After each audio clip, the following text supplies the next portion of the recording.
얘들아 이제 보자. 우리 저번 시간에 지질시대 배웠지? 상민아, 지질시대가 뭐라 그랬어? 과거의 생물화석이나 지각변동을 이루는 것들을 가지고 우리가 그 생물이 살았던 시기들을 구별해 놓은 걸 얘기한다고 그랬죠? 지질시대를 구분하는 기준, 도영아, 뭐하고 뭐라 그랬지? 지각변. 대규모 지각변동. 대규모 지각변동은 부정합이라든지 또는 조산운동과 같은 그 지각 변동을 기준으로 그 지질시대를 구분을 해놨었다 이렇게 얘기를 했었고, 또 하나는 생물계의 급변을 통해서, 급변화를 통해서 우리가 지질시대를 구분해 놓았었다 이렇게 얘기를 했어. 그러면 지질시대에서 지질시대를 구분하기 위해서 생물계의 급변화를 확인할 수 있는데, 이것은 무엇을 가지고 확인한다 그랬어, 도영아? 화석. 그러면 이 화석은 두 종류의 화석이 있다라고 얘기를 했었어. 그때 뭐하고 뭐가 있다고 그랬지? 표준화석이라는 것과 또 뭐가 있었지? 시상화석 이렇게 있다고 했었지. 이해 갔니? 그럼 표준화석 중요한 거야. 생존 기간은 어때? 짧아야 되지. 특정 시기에만 살아야 되기 때문에. 아시겠니? 그 대신 분포 면적은 어때야 된다 그랬니? 넓은 지역에 걸쳐 살아야 되니까 넓어야 하는 거야. 알겠어? 다음에 시상화석은 지금까지 살고 있어야지 걔가 물에 살았는지 육지에 살았는지 따뜻한 데 사는지 더운 데 사는지 알 수 있지. 생존 기간이 굉장히 길어야 해. 알겠어? 하지만 뭐는 짧니? 분포 면적은 특정 환경에서만 살아야 되기 때문에 분포 면적이 짧다라는 특징이 있다. 알겠어? 그러면 우리 표준화석은 특정 시기에만 살았기 때문에 이걸 가지고 우리가 성캄브리아대, 그 다음에 고생대, 중생대, 신생대를 나누었었어. 성캄브리아 시대에만 살았던 생물들이 있잖아. 일반적으로 성캄브리아 시대에는 원핵생물, 원핵, 단핵생물, 단세포, 원핵이면서 단세포 생물들이 분체를 형성해서 진핵 단세포로 넘어가는 그 중간 단계의 생물들이 막 있어요. 알겠어? 그런데 성캄브리아 시대는 우리 저번 시간에 했어. 지각변동이 너무 많아. 지각변동이 너무 많고 다음에 생물종이 적어. 그래서 화석이 거의 발견이 안 된다. 화석수가 너무 적다. 이렇게 얘기했어. 근데 유일하게 성캄브리아 시대에 있는 화석에는 뭐가 있다고 그랬냐면 에리아카라 동물群이라든가 또는 스트로마톨라이트라고 하는 어떤 돌덩이가 있다 그랬지. 광합성하는 분체 돌덩이. 그래서 호주에 있다. 방송 본 사람은, 영상 본 사람은 알 거야. 그래서 호주에 보면 물에 막 이렇게 숨쉬는 돌멩이들이 있다. 그 돌멩이가 화석인데 그게 스트로마톨라이트다. 이렇게 얘기를 했었을 거야. 알겠어? 그런 것들.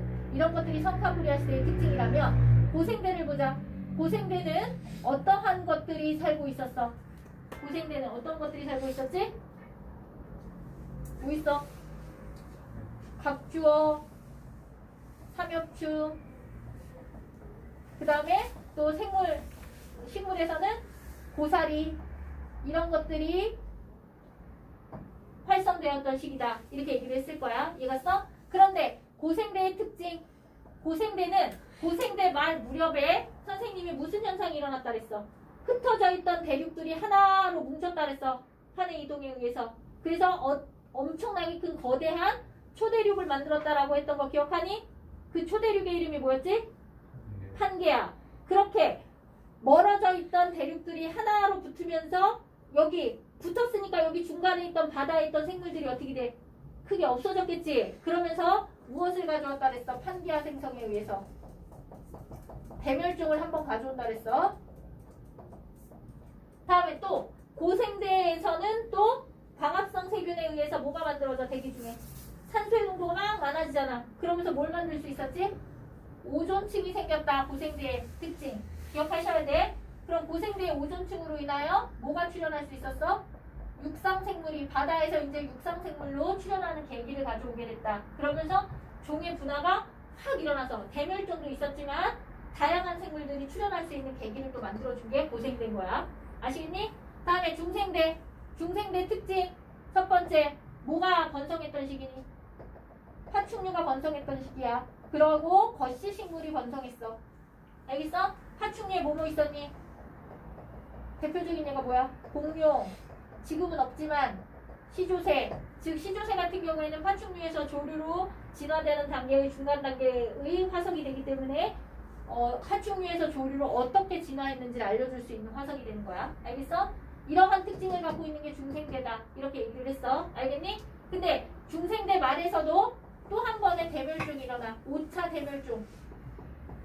이때 대멸종이 일어나는 원인은 뭐냐면 오늘 배우겠지만 요게 이제 3차 대멸종이 되고 요게 5차 대멸종이 되는데요. 5차 대멸종은 이제 파충류 같은 공룡들이 거의 전멸을 하게 되는 그런 일이 벌어지는데 지금은 가장 이제 인정받는 이유 중에 하나가 운석 충돌이래요. 우주에 있던 운석이 지구에 가서 딱 부딪힌 거지. 그러면서 지구의 기운이나 이런 화산 폭발이나 이런 게 많아지면서 태양 복사 에너지 양이 어떻게 돼서 급격하게 줄어들겠죠. 화산재에 의해서. 그러면서 지구의 기운이 급격하게 떨어지면서 파충류들이 변온동물이잖아요. 그 온도를 버티지 못하고 다 죽었다. 이렇게 얘기를 해요. 알겠습니까? 어쨌든 그런 대멸종이 있었다. 기억하십니까? 다음에 신생대. 신생대는 지구와 지금처럼의 대륙 상태의 분포를 나타냈었고, 그러니까 지금처럼 이렇게 분리됐다 이거야. 다시 대륙이. 그러면서 대서양이나 인도양 같은 것들이 생겼고, 그러면서 종의 다양성이 커졌고. 오케이? 이때 살았던 생물들은 뭐가 있었다? 매머드나 화폐석 이런 것들이 있었다. 알겠어? 저번 시간에 아마 설명을 해줬었을 거예요. 아시겠습니까? 이런 것들이 특징이라면 넘겨서 여러분 60페이지 보시면 대멸종, 지금 얘기했던 저런 고생대 말렵에 있었던 대멸종과 중생대 말에 있었던 대멸종에 대해서 이제 설명을 할 겁니다. 대멸종이라는 건 뭐냐면 환경 변화가 생겨. 우리가 환경 변화에 적응하는 놈들이 있다면 도태되는 사람들도 있겠죠. 그러니까 동물들도 있겠죠. 식물이나. 그렇게 어떤 생물종이 도태되는 것을 떠나서 완전히 없어지는 거야. 알겠어? 아예 멸종되는 거. 생물종의 개체수가 급격히 감소하는 거. 이런 걸 우리는 대멸종이라고 한다. 아시겠어? 그러면 이런 것들은 지질시대 동안 여러 생물종이 탄생하고 번성하고 멸종하는 것이 반복되게 되는 것이다. 알겠습니까? 그럼 거기서 보세요. 지금 여러분 60페이지 탐구 마스터를 보시면 대멸종의 원인과 생물계의 변화를 보실 수 있는데 첫 번째 보자. 1차, 2차, 3차, 4차, 5차. 지구에서는 5번의 대멸종이 있었대요. 그러면 가는 지질시대 동안 해양생물과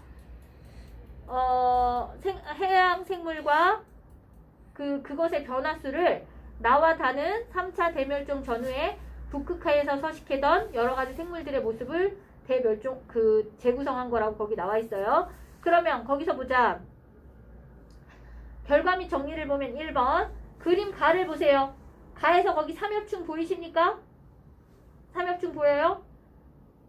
그랬는데 가에서 생물과의 수가 크게 감소하였던 3차, 5차 대멸종을 설명하는 가설을 조사해보자고 했는데 거기 보면 나에서는 삼엽충이라는 애가 있었죠. 근데 다에서는 삼엽충이 있어 없어? 없지? 없잖아? 왜 없느냐를 보면 판게아가 형성되면서 대륙이 하나로 모여졌어. 합쳐지게 된 거야. 알겠어? 대륙이 이렇게 합쳐지게 되면서 얕은 바다의 면적이 급격하게 감소하게 되고 이러면서 해양 생물들의 종류가 급격하게 줄어드는 원인이 나타나게 되는 거다. 알겠습니까? 다음에 그 위에 그래프를 보세요. 그 위에 그래프 첫 번째 가 그림 보이십니까? 거기에서 1차, 2차는 뭐 짜잘짜잘한 화석 그런 지각 변동 때문에 생기는 대멸종이라면 3차가 급격하게 해양 생물 수가 급격하게 줄어드는 거 보이죠? 그 3차에서 급격하게 줄어드는 게 지금 얘기했던 거야. 판게아 형성 때문이라는 거야. 알겠어? 다음에 4차 거기 가면 5차 있죠? 5차 중생대에서 신생대 넘어가는데 5차 있죠? 거기서는 중생대인데 중생대 말에 뭐가 일어났다 그랬어? 운석 충돌에 의해서 태양 복사 에너지 양이 급격하게 줄어든다고 그랬죠? 화산재 같은 것들에 의해서. 그러면서 지구에 급격하게 온도가 떨어지면서 그 변화에 적응하지 못한 생물들이 이제 줄어드는 것들을 얘기하게 되는 거야. 이해갔니? 그리고 3차 이후에 보세요. 3차, 4차 이후에 생물종이 급격하게 벌어지는 거 보이십니까? 급격하게 생물종이 많아지는 거? 한 번 대멸종이 일어나지만 종의 수가 되게 다양해지고 되게 많아지기 시작하죠. 그 이유는 왜 그러냐면 고생대 말 무렵에서 있는 그 오존층에 의해서 육상생물이 생성됐기 때문에 그렇기도 하고요. 알겠어?